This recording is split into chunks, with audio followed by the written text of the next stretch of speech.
വയനാട് ലോക്സഭാ മണ്ഡലത്തിൽ പ്രിയങ്ക ഗാന്ധിയുടെ ഭൂരിപക്ഷം 4 ലക്ഷം കടക്കുമെന്നാണ് UDF കണക്കുകൂട്ടൽ. കഴിഞ്ഞ തവണത്തെ വോട്ട് വിഹിതം ഇക്കുറി ഉണ്ടാകുമോ എന്നാണ് LDFന്റെയും BJPയുടെയും ആശങ്ക.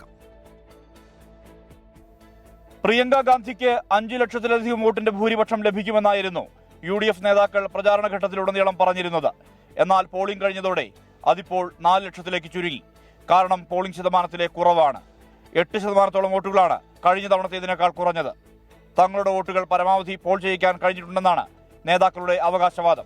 വയനാട് പാർലമെന്റ് മണ്ഡലത്തിൽ ഒരു 5 ലക്ഷം വരെ കടന്നു വരത്തക്ക രീതി 4 ലക്ഷത്തിന്റെ മേലെ എന്ത് വന്നാലും ഭൂരിപക്ഷം പ്രിയങ്ക ഗാന്ധിക്ക് ലഭിക്കും. അതിനുള്ള ഞങ്ങളുടെ ട്രെൻഡ് ഫോം ഞങ്ങൾക്ക് തിരിച്ചു കിട്ടി. 50,000-ഓളം വോട്ടുകളുടെ ഇടിവുണ്ടാകാൻ സാധ്യതയുണ്ടെന്ന് LDF കണക്കുകൂട്ടുന്നു.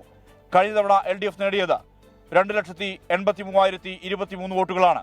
അടിച്ചേൽപ്പിക്കപ്പെട്ട തെരഞ്ഞെടുപ്പായതിനാൽ ജനങ്ങൾക്കുണ്ടായ മടുപ്പാണ് പോളിംഗിൽ പ്രതിഫലിച്ചതെന്ന് LDF നേതാക്കൾ പറയുന്നു. രാഹുൽ ഗാന്ധി ഈ വയനാട് മണ്ഡലം ഇട്ടെറിഞ്ഞു പോവുകയും അദ്ദേഹത്തിൻ്റെ സഹോദരിയെ മത്സരിപ്പിക്കുമെന്ന് പറഞ്ഞതിൽ തന്നെ ഞങ്ങൾക്ക് ഇടതുപക്ഷത്തിന് അനുകൂലമായ ഒരു ജനവിധിയാണ് ഉണ്ടാകാൻ വേണ്ടി പോകുന്നത്. ജനങ്ങൾ കടുത്ത അസംതൃപ്തി UDFനോട് പ്രകടിപ്പിച്ചിട്ടുണ്ട്. കഴിഞ്ഞ തവണ BJP നേടിയത് 1,41,045 വോട്ടുകൾ.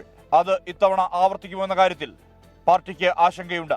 മികച്ച പ്രകടനം കാഴ്ചവെച്ചിട്ടുണ്ടെന്നും പരമാവധി പാർട്ടി വോട്ടുകൾ പോൾ ചെയ്യിപ്പിച്ചിട്ടുണ്ടെന്നുമുള്ള ആത്മവിശ്വാസത്തിലാണ് BJP.